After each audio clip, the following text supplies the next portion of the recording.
Welcome to my YouTube channel accounting fighter. I hope তোমরা সকলে ভালো রয়েছো এবং ভালোভাবে তোমাদের পড়াশোনা চালিয়ে যাচ্ছ।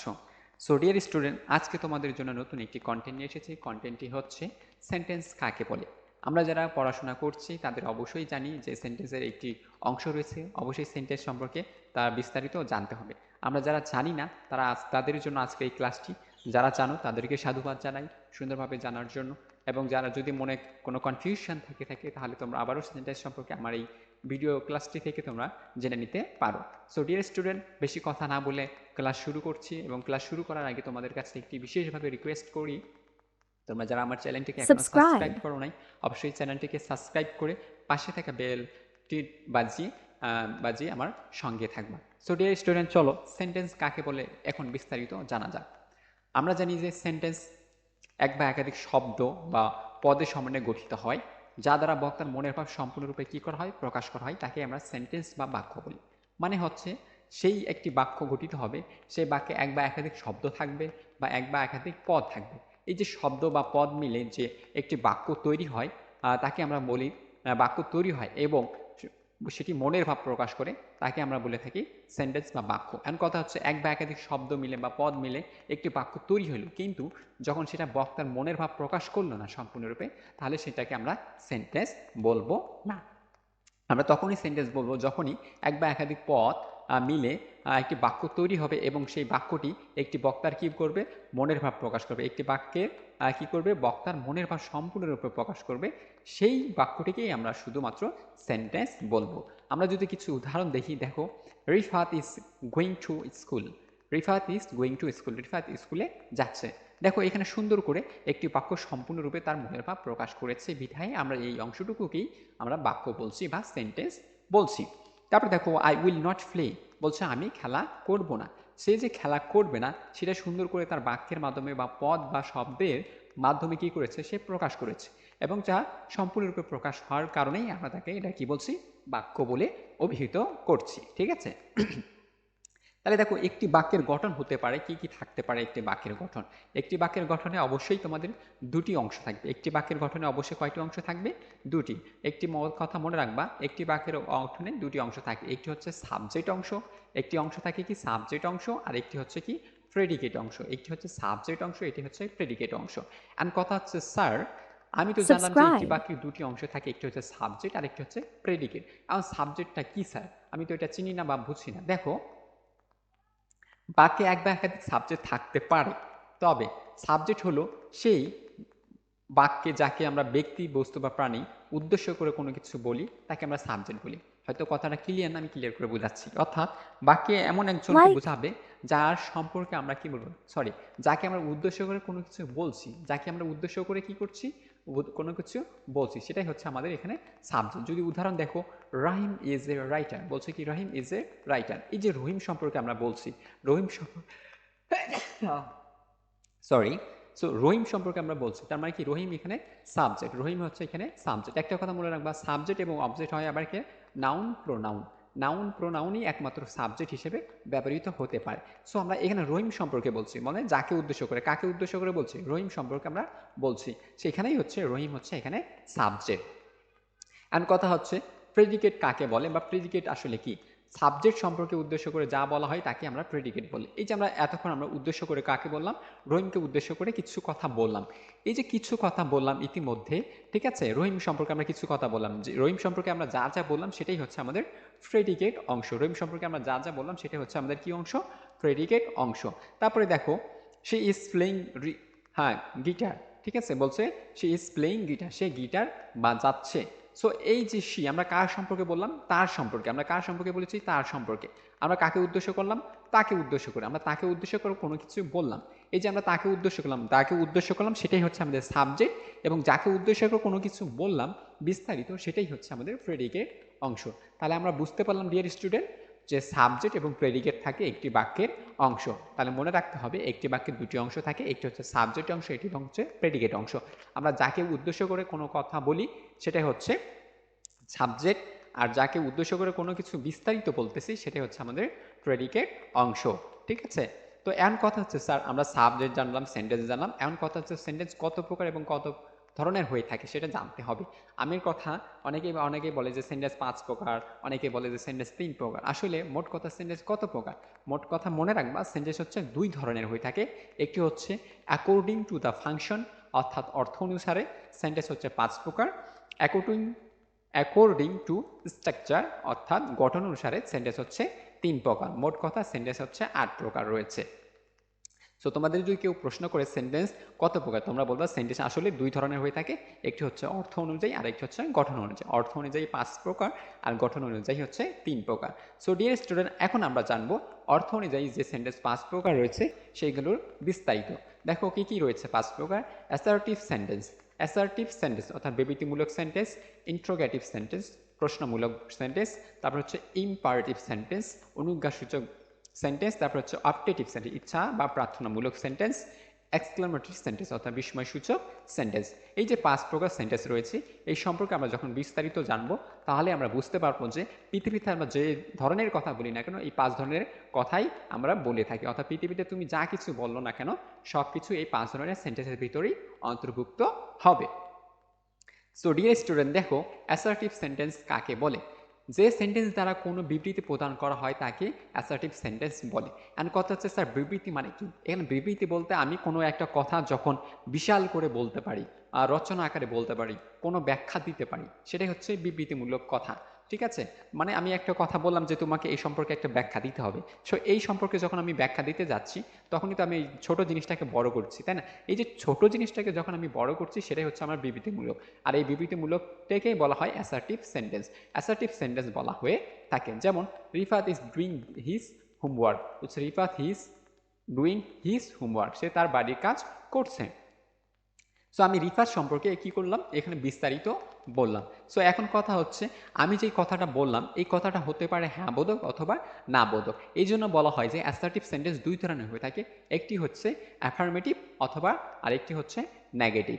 অর্থাৎ একটি হচ্ছে অ্যাফার্মেটিভ হতে পারে আর একটি হচ্ছে নেগেটিভ হতে পারে। ঠিক আছে, অর্থাৎ অ্যাসার্টিভ সেন্টেন্স 2 ধরনের, একটি হচ্ছে হ্যাঁ বোধক আর একটি হচ্ছে না বোধক। আমার কথাটা হ্যাঁ বোধকও হতে পারে আর একটা কথা হচ্ছে না বোধকও হতে পারে। তোমাকে কেউ যদি বলে তাহলে অ্যাফার্মেটিভ সেন্টেন্সটা কি, অর্থাৎ তাহলে যে সমস্ত বিবৃতিগুলো আমি হ্যাঁ বোধক সূচক হয় বা হ্যাঁ বোধক স্বীকারোক্তি থাকে সেটাই হচ্ছে আমাদের অ্যাফার্মেটিভ সেন্টেন্স। আর নেগেটিভ সেন্টেন্স হচ্ছে যে সেন্টেন্স দ্বারা আমরা বিবৃতিগুলো না সূচক হয় বা না সূচক হয় বা কোনো অস্বীকার উক্তিটি থাকে তাহলে আমরা সেটাকে বলে থাকি নেগেটিভ সেন্টেন্স। ঠিক আছে, সো ডিয়ার স্টুডেন্ট, এবার আসো আমরা দেখব হচ্ছে 2 নাম্বার সেন্টেন্সটা কি, সেটা হচ্ছে ইন্ট্রোগেটিভ সেন্টেন্স। ইন্ট্রোগেটিভ সেন্টেন্সটা আসলে কি? ইন্ট্রোগেটিভ সেন্টেন্সটা হচ্ছে সেই সেন্টেন্স যে সেন্টেন্স দ্বারা আমরা কোনো কিছু জিজ্ঞাসা করি বা কারো কাছে কোনো কিছু জানতে চাই সেটাকে বলা হয় ইন্ট্রোগেটিভ সেন্টেন্স। অর্থাৎ আমি কারোর কাছে কোনো কিছু জানতে চাচ্ছি, কোনো কিছু ব্যাখ্যা জানতে চাচ্ছি, কোনো কিছু করা কাউকে কোনো কিছু জিজ্ঞাসা করতে চাচ্ছি। এই যে জিজ্ঞাসা করা বা জানতে চাওয়া, এই জানতে চাওয়া বা জিজ্ঞাসা করাকেই বলা হয় ইন্ট্রোগেটিভ সেন্টেন্স। আমরা পৃথিবীতে যত ধরনের কথা জানতে চাই, যত ধরনের কথা জিজ্ঞাসা করতে চাই, সবগুলো কথাই কিন্তু এই ইন্ট্রোগেটিভ সেন্টেন্সের অন্তর্ভুক্ত হয়ে থাকে। আমরা যদি ইন্ট্রোগেটিভ সেন্টেন্সটা যদি বিস্তারিতভাবে সঠিকভাবে জানতে পারি তাহলে দেখা যাচ্ছে আমি কাউকে কোনো কিছু জিজ্ঞাসা করতে পারবো, প্রশ্ন করতে পারবো। ঠিক আছে, তাহলে আমার কথা বলার কোনো ধরনের প্রবলেম হবে না। সো আমরা ডিয়ার স্টুডেন্ট আমরা এখানে একটু এক্সাম্পল দেখি। হু আর ইউ বলছে তুমি কে। ডু ইউ নিড এনিথিং বলছে তোমার কি কোনো কিছু প্রয়োজন রয়েছে। হোয়াট আর ইউ ডুইং বলছে তুমি কি করছো। তারপরে ইজ হি রিডিং আ বুক বলছে সে কি একটি বই পড়ে। এই যে ধরনের প্রশ্নগুলো আমি করলাম এতক্ষণ এগুলোই হচ্ছে আমাদের ইন্টারোগেটিভ সেন্টেন্স। সো আমি এখানে কিছু অংশ আলোচনা করেছি, বাট বিস্তারিত যখন আমরা আরও জানবো পরবর্তীতে, ঠিক আছে, তখন আরও ভালোভাবে বুঝতে পারবো যে ইন্টারোগেটিভ সেন্টেন্সটা আসলে কি। তো এর কথা হচ্ছে ইন্টারোগেটিভ সেন্টেন্স আমরা বিভিন্নভাবে করতে পারি। একটা হচ্ছে বি ভার্ব দিয়ে, একটা হচ্ছে হ্যাভ ভার্ব দিয়ে, একটা হচ্ছে আবার সাহায্যকারী ভার্ব ছাড়া, আবার হচ্ছে ডাব্লিউএস কোশ্চেন অর্থাৎ ডাব্লিউএস ওয়ার্ড দিয়ে করতে পারবি, আবার হচ্ছে ইয়েস নো কোশ্চেন আকারেও আমরা কি করতে পারি, প্রশ্ন করতে পারি। সো ডিয়ার স্টুডেন্ট, আমরা আশা করি তোমরা এগুলো সম্পর্কে সঠিকভাবে জানতে পারবে পরবর্তী লেকচারে। এখন কথা হচ্ছে ইম্পারেটিভ সেন্টেন্সটা আসলে কি। ইম্পারেটিভ সেন্টেন্স যে সেন্টেন্স দ্বারা আদেশ, উপদেশ, অনুরোধ, নিষেধ ইত্যাদি বোঝায় তাকে আমরা ইম্পারেটিভ সেন্টেন্স বলে থাকি। একটা কথা মনে রাখবা, ইম্পারেটিভ সেন্টেন্সের সাবজেক্ট সবসময় উচ্চ থাকে।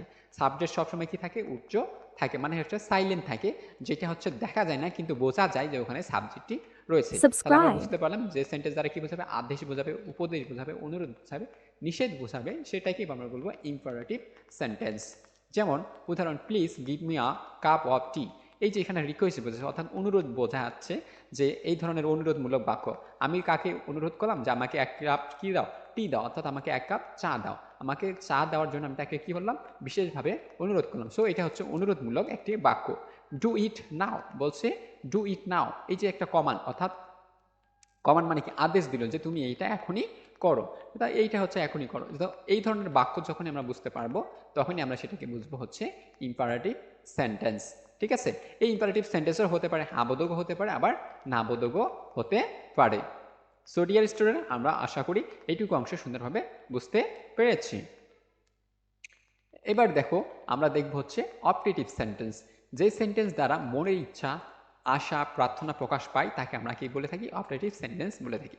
অর্থাৎ মোদ্দা কথা হচ্ছে যে সেন্টেন্স দ্বারা আমরা হচ্ছে মনের ইচ্ছা, অনেক সময় অনেক ইচ্ছা হয়ে থাকে, আমরা স্বপ্ন দেখি আমরা এটা করব ওইটা করব, ঠিক আছে, এই যে মনের ইচ্ছাগুলো প্রকাশ পায় বা আশা প্রকাশ পায় বা প্রার্থনা করি অনেক সময় বা মোনাজাত করি, সো এইগুলোকে যখন আমরা প্রকাশ পাই তখন আমরা কোন সেন্টেন্সের আশ্রয় নিয়ে থাকি, আমরা তখন অপটেটিভ সেন্টেন্সের আশ্রয় নিয়ে থাকি। অর্থাৎ অপটেটিভ সেন্টেন্স দ্বারা আমরা এগুলো বাক্যগুলো কি করে থাকি, সম্পূর্ণ করে থাকি। যেমন মে আল্লাহ ব্লেস ইউ বলছে আমার বিধাতা তোমাকে কি করুক, আশীর্বাদ করুক যেন তুমি দীর্ঘজীবী হও। ঠিক আছে, হ্যাপি বার্থডে টু ইউ, আমরা উইশ করলাম, তার মানে তার জন্মদিন, কারো জন্মদিন হচ্ছে, সো আমরা তাকে জন্মদিনের উইশ করলাম কিভাবে, হচ্ছে কি বললাম যে হ্যাপি বার্থডে টু ইউ, অর্থাৎ তুমি তোমার জন্মদিনে শুভ কামনা রইল। ঠিক আছে, সো আমরা এইভাবে কি করতে পারি, মনের ইচ্ছা প্রকাশ করতে পারি। সো যখনই আমরা মনের ইচ্ছা, আশা, আকাঙ্ক্ষাগুলো আমরা প্রকাশ করি তখনই সেটা হচ্ছে অপটেটিভ সেন্টেন্স। ঠিক আছে, অপটেটিভ সেন্টেন্স সবসময় কি দ্বারা তৈরি হয়ে থাকে, কখনো কখনো মে উজ্জ থাকে। অপটেটিভ সেন্টেন্সে কখনো কখনো কি থাকবে, মে উজ্জ থাকবে, বাট সবসময় দেখবে যে মে সেন্টেন্সে অন্তর্ভুক্ত রয়েছে। ঠিক আছে, এবার দেখো dear student, exclamatory sentence. Exclamatory sentence অর্থাৎ যে সেন্টেন্স দ্বারা মনের আংশিক অনুভূতি প্রকাশ পায় তাকে আমরা এক্সক্লামেটরি সেন্টেন্স বলি। অনুভূতি, আংশিক অনুভূতিটা কি, এই ধরো যেমন তোমাকে একটি মশা কামড় দিল, যখন মশা কামড় দিয়েছে তখন তোমার একটা অনুভূতি কেমন হচ্ছে, পিঁপড়া কামড়ালে তোমার কেমন অনুভূতি হয়, ইস হয় না। সো এই যে ইস বা ইনজেকশন দিলে একটা কোনো কেমন অনুভূতি হয়, এই যে মনের ভিতর থেকে যে অনুভূতিগুলো প্রকাশ পায় সেটাই হচ্ছে এক্সক্লামেটরি সেন্টেন্স। যেটা আমরা কি বলতে পারি না, ভাষায় প্রকাশ করতে পারি না, সেগুলোই হচ্ছে আমাদের এক্সক্লামেটরি সেন্টেন্সের অন্তর্ভুক্ত। যেমন অলস উই লস্ট হিজ মাদার বলছে কি দুঃখের বিষয় যে আমরা তার মাকে কি করেছি, হারিয়ে ফেলেছি। আবার দেখো আরেকটি, হুররা we have on the match বলছে কি মজা, আমরা খেলায় জয়লাভ করেছি। সো ডিয়ার স্টুডেন্ট, আশা করি তোমরা এই সেন্টেন্সগুলো সুন্দরভাবে বুঝতে পেরেছ। আমরা এখন দেখব গঠন অনুসারে সেন্টেন্স যে 3 প্রকার, সেটা হচ্ছে কি কি, সিম্পল সেন্টেন্স, কমপ্লেক্স সেন্টেন্স এবং হচ্ছে কম্পাউন্ড সেন্টেন্স। ঠিক আছে, simple sentence, complex sentence, compound sentence. Sentence গঠন অনুসারে 3 ধরনের হয়ে থাকে, সেটি হচ্ছে জটিল, তারপর হচ্ছে সরল এবং হচ্ছে কি যৌগিক। তাহলে এখন দেখবো আমরা সিম্পল সেন্টেন্স কাকে বলে। যে সেন্টেন্সে একটি মাত্র সাবজেক্ট ও একটি মাত্র ফাইনাইট ভার্ব থাকে তাকে আমরা সিম্পল সেন্টেন্স বলে থাকি। মানে হচ্ছে যে সেন্টেন্সে একটি মাত্র সাবজেক্ট থাকে, সিম্পল সেন্টেন্সে মনে রাখতে হবে একটি মাত্র সাবজেক্ট থাকে, একটি হচ্ছে ফাইনাইট ভার্ব থাকে। একটি ফাইনাইট ভার্ব বলতে কি বোঝায়, যেটা দ্বারা সমাপকী ক্রিয়া, অর্থাৎ যে ভার্বের দ্বারা কাজটা সম্পূর্ণ করা বোঝায় সেটাই হচ্ছে ফাইনাইট ভার্ব। ঠিক আছে, তাহলে যে সেন্টেন্সে একটি মাত্র সাবজেক্ট ও একটি মাত্র ফাইনাইট ভার্ব থাকে তাকে আমরা সিম্পল সেন্টেন্স বলে থাকি। যেমন হি পাবলিশ দিস বুক বলছে হি পাবলিশ দিস বুক, কিন্তু এই যে সাবজেক্ট কয়টি রয়েছে, একটি রয়েছে। দেখো এখানে সবগুলো সাবজেক্টের একটি রয়েছে, সেটা হচ্ছে হি পাবলিশ হিজ বুক। এই যে পাবলিশ হিজ বুক, পাবলিশ মানে হচ্ছে কি করেছে, প্রকাশিত করেছে। কি প্রকাশিত করেছে, তার বই প্রকাশিত করেছে। সো এখানে ফাইনাইট ভার্বটি হচ্ছে কি, পাবলিশ। এখানে ফাইনাইট ভার্বটি হচ্ছে কি, পাবলিশ। ঠিক আছে, সো এখানে ফাইনাইট ভার্বটি হচ্ছে কি, পাবলিশ। তারপরে দেখো green is my favourite colour. So এই যে গ্রিন ইজ মাই ফেভারিট, মাই হচ্ছে আমার, সো এখানে আমাদের সাবজেক্ট হিসেবে মাই ইউজ করা হয়েছে। এখানে green is my favourite colour, এখানে হচ্ছে ফেভারিটটাই হচ্ছে ফাইনাইট ভার্ব, ফেভারিটটা হচ্ছে কি ফাইনাইট ভার্ব। সো আমরা এখান থেকে বুঝতে পারলাম বা বুঝতে পারতেছি যে এইটা হচ্ছে আমাদের সাবজেক্ট এবং হচ্ছে ফাইনাইট ভার্ব। ঠিক আছে ডিয়ার স্টুডেন্ট, তাহলে দেখো এখন কমপ্লেক্স সেন্টেন্সে কি কি থাকতে পারে। যে সেন্টেন্স একটি প্রিন্সিপাল ক্লজ এবং এক বা একাধিক সাবঅর্ডিনেট ক্লজ থাকে তাকে কমপ্লেক্স সেন্টেন্স বলে। তার মানে যে সেন্টেন্সে একটি প্রিন্সিপাল ক্লজ এবং এক বা একাধিক সাবঅর্ডিনেট ক্লজ থাকে তাকে কমপ্লেক্স সেন্টেন্স বলে। আর প্রিন্সিপাল ক্লজগুলো কি কি, প্রিন্সিপাল ক্লজগুলো হচ্ছে কি স্বাধীন ক্লজ, আর সাবঅর্ডিনেট মানে হচ্ছে কি পরাধীন ক্লজ, অর্থাৎ একটির সাথে আরেকটি সংযুক্ত থাকবে, অর্থাৎ একা একা তারা কি করতে পারে না, কখনো তারা উচ্চারিত হতে পারে না বা বসতে পারে না বা অর্থ প্রকাশ করতে পারে না। যদি প্রকাশ করতে হয় তখন আরেকজনকে সহযোগিতা নিতে হয়। ঠিক আছে, সো আমরা এখন এখান থেকে বুঝতে পারলাম সাবঅর্ডিনেট ক্লজগুলো দেখতে পাবো। যে সাবঅর্ডিনেট ক্লোজগুলো কেমন হয়ে থাকে, ইফ হতে থাকে, অ্যাজ হতে থাকে, that, because, since, so that, after, before, until, till, unless, দো, অলদো, হোয়েন হয়। এই যে এগুলো হচ্ছে কি আমাদের হচ্ছে সাবঅর্ডিনেট ক্লোজের অন্তর্ভুক্ত হয়ে থাকে। সো আমরা যদি দেখি একটু উদাহরণ হিসেবে, he knows that I will help him, বলছে সে জানতো আমি তাকে কি করব, সাহায্য করব। তাহলে হি নোস তার মানে সে জানতো, এইটাই হচ্ছে আমাদের প্রিন্সিপাল ক্লোজ, এইটুকু হচ্ছে আমাদের প্রিন্সিপাল ক্লোজ। আর এই দ্যাট রয়েছে এটাই হচ্ছে আমাদের সাবঅর্ডিনেট ক্লোজ, ঠিক আছে, সাবঅর্ডিনেট ক্লোজ। তাহলে প্রিন্সিপাল ক্লোজে আমাদের হচ্ছে হি নোস সে জানতো, but that I will help হিম আমি তাকে কি করব, সাহায্য করব। সো ডিয়ার স্টুডেন্ট, আমরা এখানে আশা করি এইটুকু অংশ আমরা সহজে বুঝতে পেরেছি। যদি বুঝতে না পারো উদাহরণগুলো একটু দেখলেই তোমরা আরো সহজেই বুঝতে পারবা। তাহলে আমরা পরেরটা দেখি হচ্ছে কম্পাউন্ড সেন্টেন্স। যদি কোনো সেন্টেন্সে এক বা একাধিক প্রিন্সিপাল ক্লোজ থাকে, এক বা একাধিক প্রিন্সিপাল ক্লোজ কোঅর্ডিনেট কনজাংশন দ্বারা যুক্ত থাকে তাকে কম্পাউন্ড সেন্টেন্স বলে, ঠিক আছে। যে সেন্টেন্স এক বা একাধিক প্রিন্সিপাল ক্লোজ থাকতে পারে অথবা সেই প্রিন্সিপাল ক্লোজগুলো এক বা একাধিক কোঅর্ডিনেট কনজাংশন দ্বারা সংযুক্ত থাকে সেগুলোকে কম্পাউন্ড সেন্টেন্স বলে। তাহলে কোঅর্ডিনেট ক্লোজগুলো কোঅর্ডিনেট কনজাংশনগুলো কি কি, and, or, but, so that, before, nor, as, well as, nevertheless, beside, or less, extra. So এইগুলো শব্দ দ্বারা যখনই যুক্ত থাকবে এক বা একাধিক প্রিন্সিপাল ক্লোজ, এই শব্দগুলো দ্বারা কি থাকবে, প্রিন্সিপালগুলো যখন যুক্ত থাকবে সেটাই হচ্ছে আমাদের কম্পাউন্ড সেন্টেন্স। যখন দেখো read or you will fail, বলছে পড়ো নয়তো তুমি কি করবা, ফেল করবা। Read or you will fail, পড়ো নয়তো তুমি কি করবা, ফেল করবা। যে রিড, এই যে রিড, তারপরে হচ্ছে এই যে রিড একটা আমার প্রিন্সিপাল ক্লোজ হিসেবে ব্যবহৃত হচ্ছে, ইউ উইল ফেল এখানেও তোমার একটা প্রিন্সিপাল ক্লোজ ব্যবহৃত হয়েছে, যে দুইটা পাশাপাশি প্রিন্সিপাল ক্লোজ পড়ছে, বর্ষা প্রকার কাকে দ্বারা সংযুক্ত করছে, অর দ্বারা। সুতরাং এটি হচ্ছে আমাদের কম্পাউন্ড সেন্টেন্স। তারপরে দেখো he is rich but he is honest. তাহলে দেখো হি ইজ রিচ, এই যে এইটুকু অংশ দেখো কিভাবে প্রকাশ করেছে, আমরা যদি একটু ক্লিয়ার করে দেখা, হি ইজ রিচ সে ধনী, বাট হি ইজ অনেস্ট কিন্তু সে সৎ, ঠিক আছে। সে ধনী হতে পারে কিন্তু সে হচ্ছে কি সৎ, এখানে ডিসঅনেস্ট হইতো বা, ঠিক আছে, এখানে ডিসঅনেস্ট বাট, এই যে বাট দ্বারা সংযুক্ত করছে সেটাই হচ্ছে আমাদের এখানে হচ্ছে কোঅর্ডিনেট কনজাংশন হিসেবে ব্যবহৃত হয়েছে। সো ডিয়ার স্টুডেন্ট, আশা করি তোমরা সকলেই বুঝতে পেরেছো যে সেন্টেন্সের বিস্তারিত অংশ। তাহলে মনে রাখতে হবে সেন্টেন্স দুই ধরনের হয়ে থাকে, একটা হচ্ছে অর্থ অনুযায়ী আর একটা হচ্ছে গঠন অনুযায়ী। আরেকটি মনে রাখতে হবে সেন্টেন্সের দুটি অংশ, একটি হচ্ছে সাবজেক্ট অংশ আর একটি হচ্ছে আমাদের প্রেডিকেট অংশ। সো ডিয়ার স্টুডেন্ট, আশা করি তোমরা সুন্দরভাবে বুঝতে পেরেছো। যদি কোনোভাবে সমস্যা হয়ে থাকে তাহলে তোমরা কমেন্টে জানিয়ে দিবে। আমি আশা করছি পরবর্তী লেকচারে তোমাদের সকল প্রশ্নের উত্তর দিয়ে তোমাদের হেল্প করার চেষ্টা করব। তো ততদিন তোমরা ভালো থাকো, সুস্থ থাকো, ধন্যবাদ।